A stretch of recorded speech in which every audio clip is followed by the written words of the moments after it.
ulun mengolah blog itu terus juga sambil ada project-project lain di online.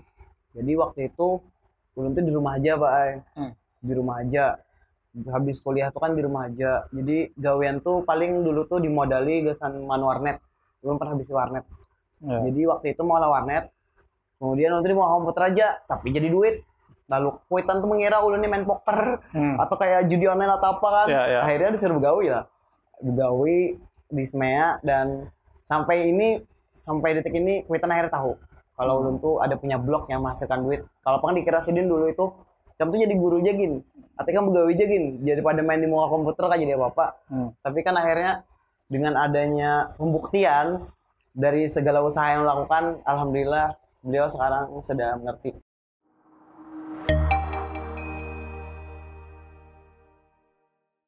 Ketemu lagi kita di podcast SMEA Hits SMKN 1 Banjarmasin. Bapak Nabil, apa kabar? Alhamdulillah baik, Pak. Gimana keadaannya hari ini? Oh, sehat-sehat alhamdulillah. Oke, itulah. Mungkin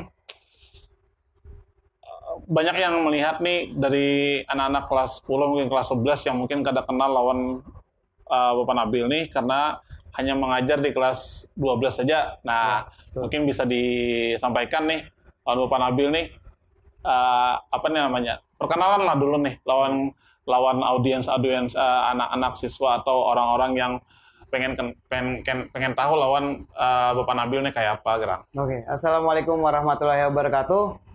Perkenalkan, nama saya Nabil dan saya sebagai guru TKJ di SMK Negeri 1 Banjarmasin. Dan pada kesempatan kali ini saya diundang ke sini agar bisa membagi ilmu sedikit dan kita sharing-sharing tentang masalah perdigitalan. Berapa lama mau mengajar di SMK 1? Kalau mengajar itu baru sekitar 5 tahun, sejak 2016. Tapi kalau bekerja sebagai teknisi dari tahun 2011, Pak. Dari 2011, kemudian 2015 itu ada jurusan baru kan, TKJ baru mulai. Akhirnya saya juga disuruh jadi guru di situ. Dan sampai sekarang ngajar di TKJ. Oh. Kemarin kan ada tes P3K kalau lah. Oh iya. Lulus lah semalam tuh. Alhamdulillah, wa syukurillah lulus. Wah, lulus. Berarti guru TKJ P3K berarti lah. Sebenarnya ya. Nah, P3K itu apa Gerang dulu? P3K itu sebenarnya sistem penerimaan juga mirip CPNS. Cuma di sini kan mengangkat guru-guru honor yang sudah terdaftar di Dapodik dan kurang lebih sudah bekerja selama 3 tahun sebagai guru dan dilakukan tes-tes yang mungkin agak mirip dengan PNS. Cuman passing grade-nya lebih rendah. Seperti itu. Berarti sama kayak K2 juga lah. Iya, betul. Tapi K2 jadi PNS lah. K2 jadi PNS. Kalau yang ini P3K lah. P3K. Tapi dengar-dengar katanya P3K itu kalaunya pensiun kada dapat apa-apa berarti. Sebenarnya itu masih dirumuskan sama pemerintah katanya. Dan kalau misalkan ingin ada juga, ya ikutlah ke ya lembaga misalkan kayak Taspen gitu kan untuk tabungan pensiun. Untuk sementara sih belum ada kabarnya. Oh, ada. Berarti masih rumor nih lah. Rumor bahwa perbedaan antara PNS dan P3K itu di tunjangan hari tuanya lah. Iya, betul. Tunjangan hari tua sama kontrak. Ya. Itu yang bedakan. Kalau P3K ini berarti kalau melihat kinerjanya kada bagus bisa diputus kontraknya berarti lah. Iya, sesuai perundang-undangan. Kalau beda dengan PNS berarti kan. Ya. Nah, itu. Di TKJ kenapa jadi guru TKJ nih? Jadi guru ya. Awal mula jadi guru. Sebenarnya maksudnya ini.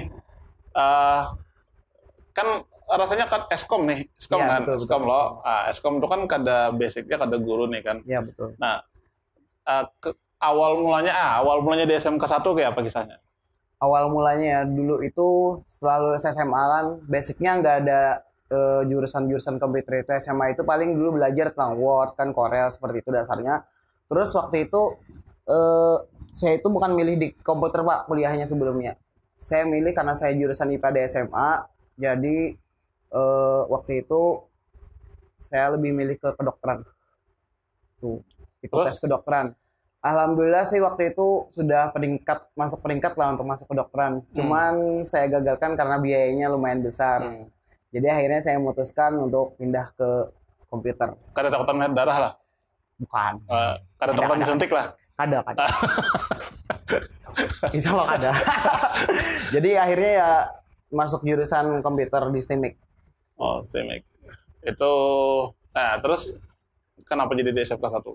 Di SMK 1 itu waktu itu kan ada program kami itu kan magang. Terus jadi saya itu kemarin tuh coba masuk ke SMK 1 kan waktu itu sama Pak Surudin. Jadi waktu itu saya menawarkan kalau saya itu mau magang di sini, mau jadi teknisi seperti itu. Teknisi komputer. Berhubung saya Skom kan bukan ada basicnya guru, jadi waktu itu saya ditaruh di staf Polsek. Sama dulu itu sama Pak Surudin. Terus awalnya jadi apa? Jadi guru langsung atau kayak apa? Enggak, awalnya jadi teknisi dulu. Oh, jadi teknisi teknisi. Waktu itu jadi teknisi untuk jurusan perkantoran. Kantoran. Tahun 2012. Lawas lah tuh. Lawas lah jadi teknisinya. Lumayan lawas. Oh. Sekitar berapa tahunnya? 5 tahun lah. Terus Bang, awalnya jadi guru TKJ kayak apa kisahnya? Awalnya di guru TKJ kan? Awalnya di guru TKJ itu waktu itu kan dibuka loh jurusan yang baru TKJ kan. TKJ. Nah, jadi waktu itu kepala sekolah mencoba masukkan guru baru kan waktu itu mungkin terhalang ya, nggak tahu aja lah. Cuma waktu itu Ulun tuh disuruh jadi guru TKJ karena basic Ulun kan komputer dan gue satu, jadi dicoba untuk jadi guru TKJ dan sampai sekarang akhirnya jadi guru TKJ. Tapi P3K-nya lulus di multimedia. Itu salahnya, aduh. Nah, semalam tuh sudah misinya tuh TKJ, tapi sekalinya masuknya ke multimedia, sistem yang berubah. Tuh. Apa nih ngarannya? Perasaannya kayak apa nih? Apalagi kan lu sudah sertifikasi juga loh. Alhamdulillah. Nah, ini kan kebetulan kalau kada salah yang untuk guru honor yang sertifikasi di SMK 1 cuma beberapa orang aja lah, atau 1 atau 2 orang biasanya. 2 orang. Berarti kan suatu keberuntungan nih guru honor yang sudah dapat sertifikasi iyalah. Banyak perjuangannya, Pak. Banyak perjuangan juga kan sebelum jadi P3K itu kan. Sebelum itu kan juga pernah ikut juga CPNS. Tapi karena gagal ya teruskan aja lah perjuangannya, coba lagi dan alhamdulillah di sini rezekinya. Itu. Apa nih namanya? Kalau sekarang apa nih ngarannya nih?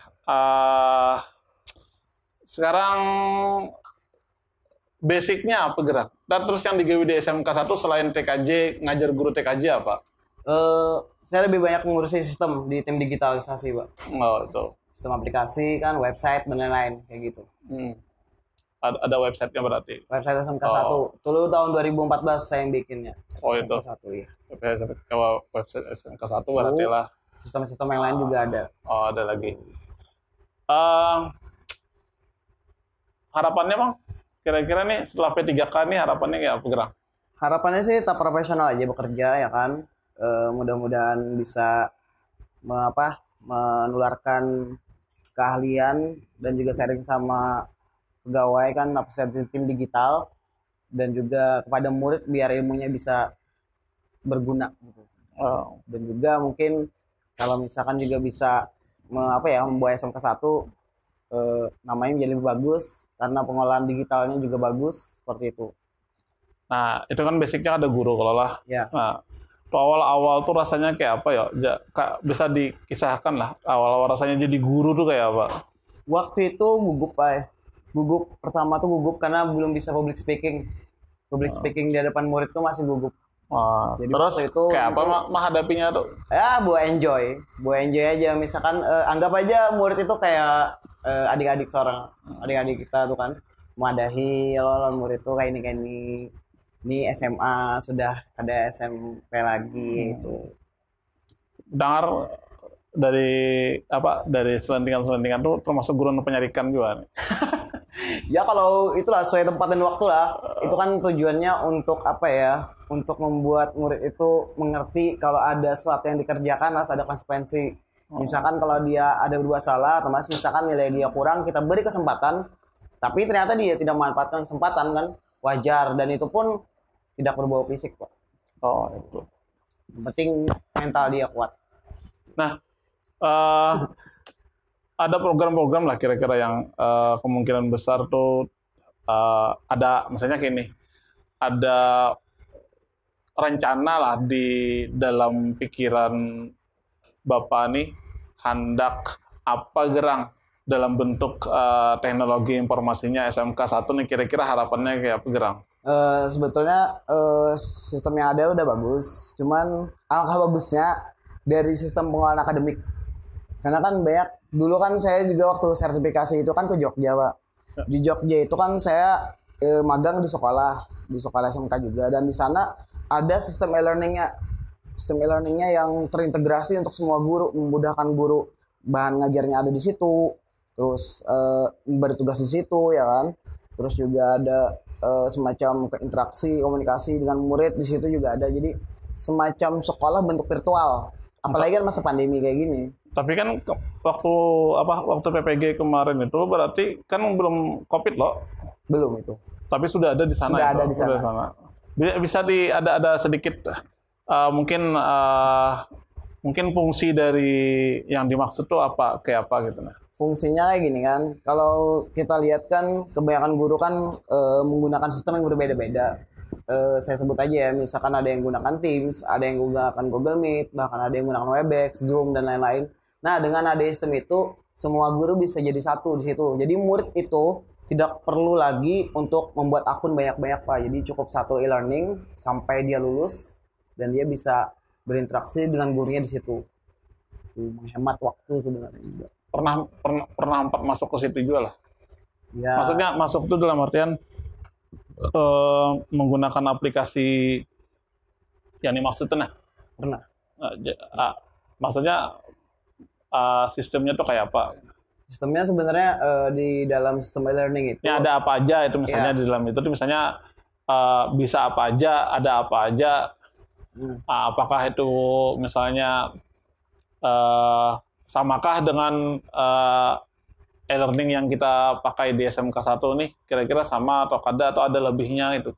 Sebenarnya kalau perbandingan sih, kalau saya lihat ya dari sistem itu kayaknya masih ada yang perlu kita perbaiki di sistem e-learning kita.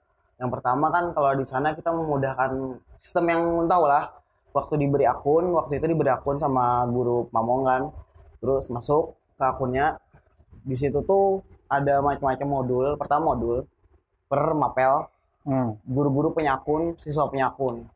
Jadi itu sudah terjadwal semuanya mata pelajarannya. Jadi mata pelajaran hari Senin jadwalnya ini, modul yang keluar ini yang dibaca. Dan itu semua terlibat guru dan muridnya. Jadi misalkan mau ulangan terjadwal juga di dalam e-learning. Jadi satu kesatuan semua sistem sekolah di situ. Jadi misalkan saya kan PPL tuh, waktu itu PPL. Jadi ngumpul nilai siswa itu diberi akun itu, makanya ngumpul nilai kan. Diberi akun, terus nilai siswa itu bisa langsung kita lihat di sistem e-learning sana. Jadi kita tidak lagi meriksa jawabannya per buku itu kan, kita langsung bisa lihat di monitor kan. Wah, ini nilai siswa yang kurang, remedialnya kayak ini. Jadi sistemnya itu ya luar biasa lah kalau digunakan untuk sekolah. Itu sudah lama sekali dipakai di sana atau kayak apa? Setahu ulun lah, itu tuh sudah sekitar berapa ya, 5 atau 6 tahun dipakai. Berarti mungkin lah perkembangan di awalnya mungkin kata itu juga mungkin ya, lah. Banyak usahanya ya, juga. Perkembangan di awalnya mungkin kata sebenarnya itu. ngalih juga, Pak. Ada fitur-fitur yang ditambah tiap kali. Ya, pasti ini kayaknya perlu ini, kayaknya perlu ini, kayaknya perlu ini. Tapi pondasinya sudah ada. Ya, pondasinya sudah ada. Dan semua warga sekolah juga mendukung sistem seperti itu dan merasa dimudahkan. Ya. Dalam hal teknologi nih. Nah, kan basic ini di web nih. Selain mengajar, basic webnya tuh mengasah basic webnya itu itu di mana tuh? Belum blogger, Pak. Blogger sejak 2008. 2008. Ya. Bisa kisahkan tuh biarnya apa yang melihat mungkin sebagai apa nih ngarannya, sebagai tantangan lah atau inspirasi lah gitu kan.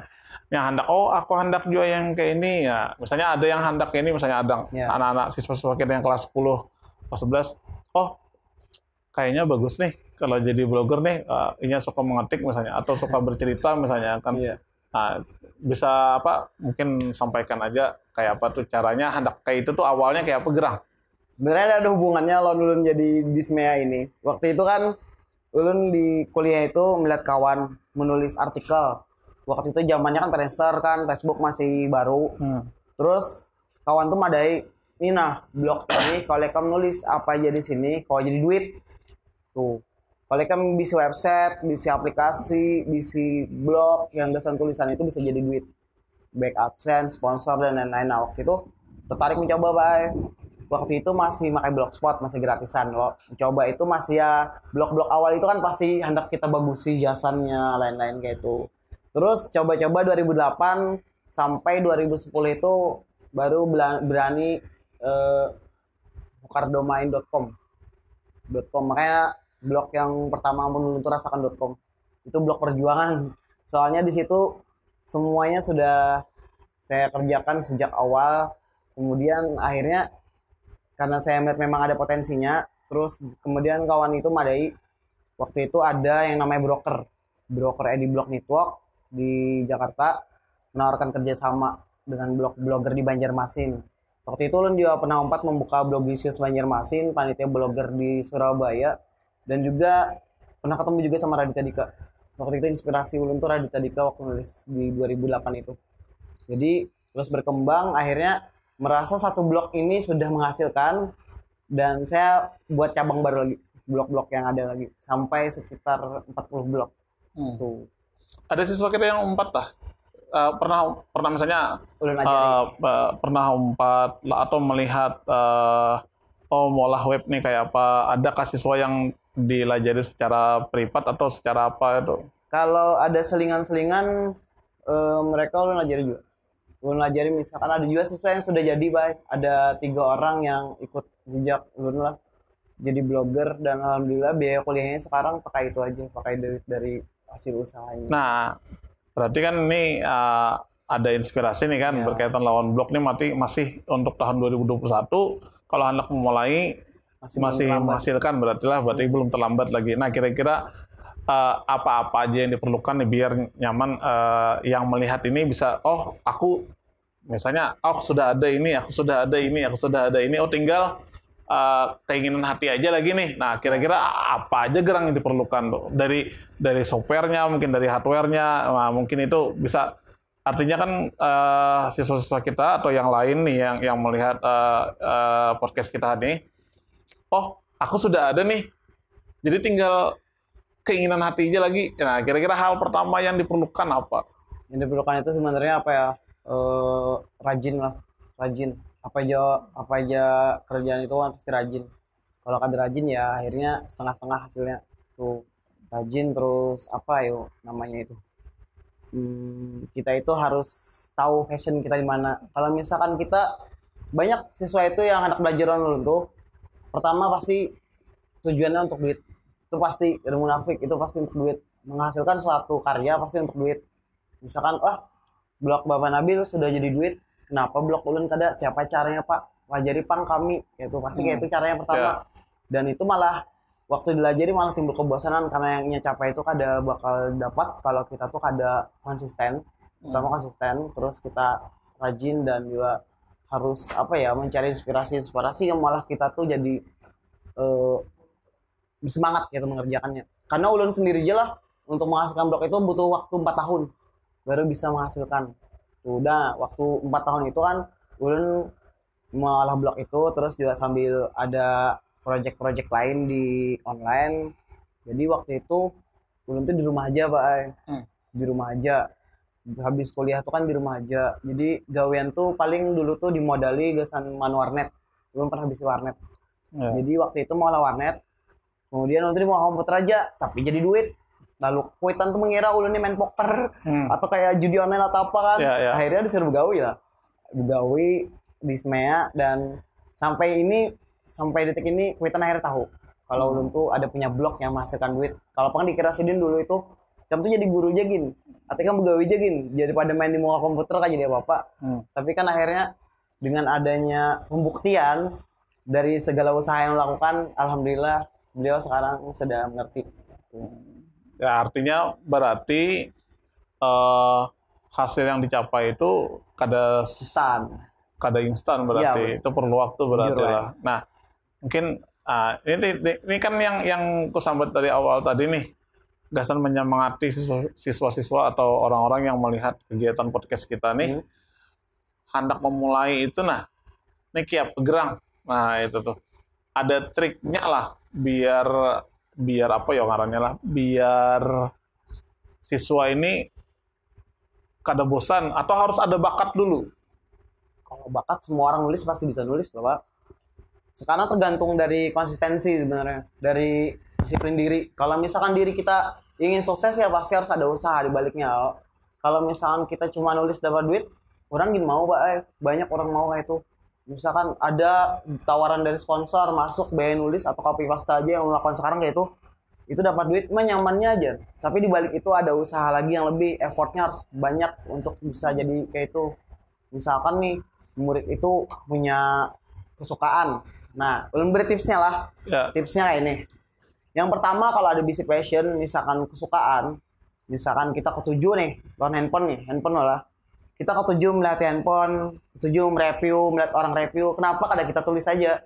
Tulis di blog dengan bahasa kita seorang, terus kita kita modif-modif sedikit bahasa kita supaya lebih ramah dengan pembaca, kan blog. Jadi dengan adanya kesukaan kita sambil bekerja sambil menyukai hobi kita itu, makanya itu yang bisa membuat kita itu jadi konsisten. Tuh. Lain halnya kalau misalkan kita itu kada ketujuh nih menulis atau kada ketujuh kayak mengetik-ngetik panjang-panjang, tapi kita nak mencari duit, kalau dipaksakan bayar setengah jalan jadi setengah hati juga. Nah itu jadi perlu konsisten, perlu fashion tadi, hobinya apa, salurkan ke sana. Misalkan kita lagi hobi masak, kenapa kadang kita olah aja blog tentang buku masak atau tentang rahasia masakan, tentang masakan-masakan Indonesia, kan banyak. Ide-ide itu banyak Pak di internet sekarang. Tuh. Jadi lebih mudah untuk menjalani yang lu lakukan kayak ini. Ya, pada intinya tuh berarti kada instan berarti. Ya, kada instan. Harus dimulai dari nol ya kan. Dan penuh perjuangan juga berarti. Nah, kalau misalnya kita berkaitan lawan pemasukan atau duit tadi lah, duit tadi. Ini kira-kira misalnya nih dipilih, misalnya pilih nih lah, ada pilihan nih misalnya, pilihannya pilih dengan begawi mengurusi blog secara fokus ke sana atau begawi aja, kan sama-sama dapat duit nih, ya kan? Begawi di blog dapat duit, begawi mengajar di SMK 1 dapat duit juga. Nah, kira-kira pilihannya yang paling berat atau misalnya yang paling masuk akal menurut situ apa? Kalau ulun lah, dulu itu emang banyak punya blog, tapi karena gawean sekarang kan sudah stabil, jadi guru kan, ada jadwal, ada kewajiban kita yang ngajar sama murid. Jadi ulun sudah pangkas beberapa blog. Jadi ulun fokuskan mungkin sekitar 3-5 blog aja yang ulun kerjakan sekarang. Tapi itu sudah benar-benar jadi. Jadi walaupun yang 10 itu hilang, yang 5 ini masih kaum cover. Karena ulun kan itu kemungkinan juga, kalau misalkan nanti suatu saat, kalau blog itu runtuh, kita ada cadangan. Kalau misalkan gawean pun, gawean kita ada karuan, akhirnya kada ada apa yuk masa depannya itu loh Pak. Terus pilihannya tadi kayak apa? Pilihannya, jadi ulun milihnya ya misalkan pagi begawi, ya lo sampai sore. Enggak, maksudnya pilihan apa? Pilihannya tadi. Kan pilih salah antara satu nih. Nah, mengurusi blog secara totalitas tanpa harus begawi, mengajar di SMK 1 atau mengajar di SMK 1 aja tinggalkan blognya. Nah, itu. Kalau secara finansial malah, kalau secara finansial nih. Ini kalau dari dunia maya itu kan banyak sekali yang bisa kita gali. Jadi dari segi money, dari segi ide, konten, dan lain-lain itu kan banyak sekarang. Nah, kalau dibandingkan dengan dunia nyata, kalau ulun pribadi lah, kalau secara finansial lah, tapi bukan berarti ulun milih itu. Secara finansial ulun memilih ke jalur blog. Karena mungkin gaji dari dunia nyata dan dunia maya itu kemungkinan bisa sampai hampir 3 kali lipat. Berarti P3K-nya dilepas nih? Jangan. Itu kan ibaratkan kerjaan kita yang tetap, sementara ini kerjaan kita yang pernah kita jadikan hobi tapi jadi duit juga. Jadi sambil mengerjakan ini, bekerja juga. Jadi prioritas pertama bekerja, yang kedua sekarang belum. Berarti kita pemilih. Kita nih, jadi guru, bisi warung di rumah. Ya, berarti kita pemilih nih. Ada pemilih, Pak. Ada pemilih. Berat semuanya keduanya itu. Tapi selama kita mau menjalani, ya Allah jalani aja. Itu. Ya. Nah, mungkin yang terakhir lah. Yang terakhir nih, mungkin bisa sampaikan ke siswa kita SMK 1 khususnya, atau mungkin kawan-kawan yang melihat YouTube kita hari ini berkaitan lawan inspirasi untuk di blog atau di web, atau bagaimana cara memahami, mendalami, membuat web misalnya, atau kayak apa menjalankan blog itu. Mungkin untuk yang terakhir nih lah, bisa menyampaikan menurut pandangan Bapak Nabil nih, kayak apa? Pandangan dulu lah. Ya. Sebenarnya kita juga harus merubah mindset pandangan kita tentang dunia online dari YouTube, kemudian juga blog, ya kan. Sebenarnya di dunia online itu banyak yang bisa kita lakukan selain dunia maya. Dan kita cuma butuh gadget aja atau PC aja. Jadi dengan adanya kemauan sama motivasi ingin merubah diri atau kehidupan, misalkan untuk siswa-siswa yang masih ikut orang tua, misalkan ingin meringankan beban orang tua, bisa dikerjakan seperti ini. Tapi dengan catatan sekali lagi konsistensi dibutuhkan, terus passion, terus juga modal utama itu sebenarnya adalah kerajinan. Itu aja. Jadi intinya kerajinannya maksudnya kerajinan apa? Kerajinan itu misalkan maksudnya kerajinan, konteksnya kerajinan. Nah, konteks kerajinannya apa bahasanya lah. Biar jelas, itu kerajinan tuh kerajinan tangan kah atau kerajinan apa itu? Konsistensi dan rajin. Tuh. Nah, biar konteksnya itu, jelas sih kan. Salah berarti bahasanya tadi. Rajin, konsisten, itu butuh integritas tinggi dalam mengerjakan itu. Loyalitas juga. Jadi misalkan ada hal yang ingin misalkan kita lakukan, sebenarnya lakukan aja. Karena perjuangan pertama itu pasti sakit. Sedangkan kalau kita berjalan mundur sekali, baik, kita harus naik 2 kali. Motonya nih, moto biar maju apa? Moto ulun. Moto pribadi nih kira-kira. Kalau ulun bisa moto pribadi kan aja. Atau ada prinsip pribadi mungkin yang bisa jadi acuan kawan-kawan yang prinsip melihat itu. Pribadi itu malah tadi yang kadang mungkin dalam hidup ini kalau kita mau berusaha lakukan yang terbaik, lihat master. Kemudian kita belajar dari master hingga kita menjadi master buat keajaiban. Terima kasih Bapak Nabil dan Assalamualaikum warahmatullahi wabarakatuh. Waalaikumsalam warahmatullahi wabarakatuh.